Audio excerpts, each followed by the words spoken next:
जो शिक्षा की व्यवस्था है वो इतनी खराब है, उसको सुधारा कैसे जाएगा। पहले आप ये समझिए कि बिहार की शिक्षा व्यवस्था खराब है क्यों। बिहार की शिक्षा व्यवस्था इसलिए नहीं खराब है कि यहाँ शिक्षक पढ़ा नहीं रहे हैं। ये लोगों का ऐसा लगता है, लोगों को, कि यहाँ शिक्षकों की गुणवत्ता अच्छी नहीं है इसलिए पढ़ाई नहीं हो रही है। कुछ लोग ये बताते हैं कि भैया स्कूल में यहाँ खाली खिचड़ी बट रहा है, पढ़ाई नहीं हो रहा है। इसमें भी सच्चाई नहीं है। अगर खिचड़ी बंटने से पढ़ाई नहीं होता तो बिहार के कॉलेज में तो खिचड़ी नहीं बंट रहा है, वहां पढ़ाई क्यों नहीं हो रहा है। अगर शिक्षकों की गुणवत्ता की वजह से पढ़ाई नहीं हो रही होती तो दरभंगा के सीएम साइंस कॉलेज में तो नियोजित शिक्षक नहीं पढ़ाता है, वहां क्यों नहीं पढ़ाई हो रही है। अगर बिहार में शिक्षा व्यवस्था की बदहाली को आपको समझना है तो उसका कारण यह है कि समाज और सत्ता में बैठे लोग, समाज और सरकार दोनों की प्राथमिकता में शिक्षा है ही नहीं। लोग भी अपने बच्चों को विद्यालय में खिचड़ी खाने के लिए ही भेज रहे हैं।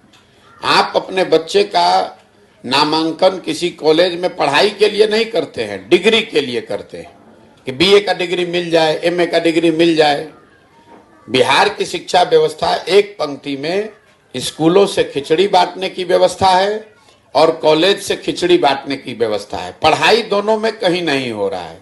स्वाभाविक तौर पर जब यहाँ बच्चे पढ़ेंगे ही नहीं तो वो डॉक्टर, इंजीनियर, कलेक्टर तो बन नहीं सकते हैं, उनको मजदूर ही बनना पड़ेगा।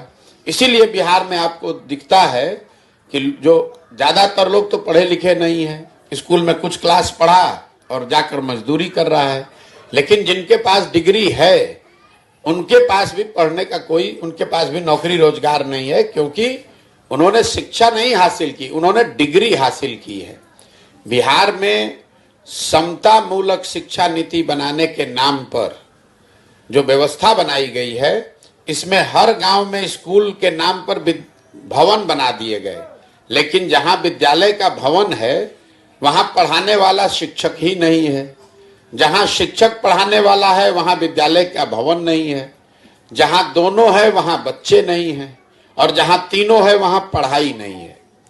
तो जब तक बिहार में इस व्यवस्था से बाहर निकलकर एक नई शिक्षा प्रणाली नहीं बनाई जाएगी, लोगों को यह नहीं समझाया जाएगा कि आपका जीवन तभी सुधरेगा जब आपके बच्चे पढ़ेंगे। नाली गली बनने से आपकी गरीबी दूर नहीं हो सकती है। 5 किलो अनाज लेने से आपका भविष्य नहीं सुधर सकता है। आपका भविष्य तब सुधरेगा जब आपके बच्चे पढ़ेंगे। जब कोई पढ़ेगा, उसको नौकरी मिलेगा, तभी उसके परिवार का भला होगा।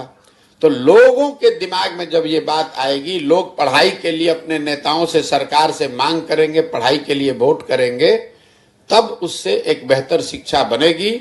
जो भी सरकार में रहे, कोई भी दल रहे, लेकिन उसको ये चिंता होनी चाहिए कि अगर स्कूल, पढ़ाई विद्यालय में नहीं होगा तो लोग हमको वोट नहीं करेंगे। अभी सरकार में बैठे हुए लोगों को ये डर ही नहीं है कि अगर यहाँ पढ़ाई नहीं होगी तो हमको वोट नहीं देगा। उसको मालूम है कि जिस गांव में विद्यालय नहीं है, पढ़ाई नहीं हो रहा है, वहां पर भी कल जब वोट होगा तो लोग जात के नाम पर हम ही को वोट दे देंगे।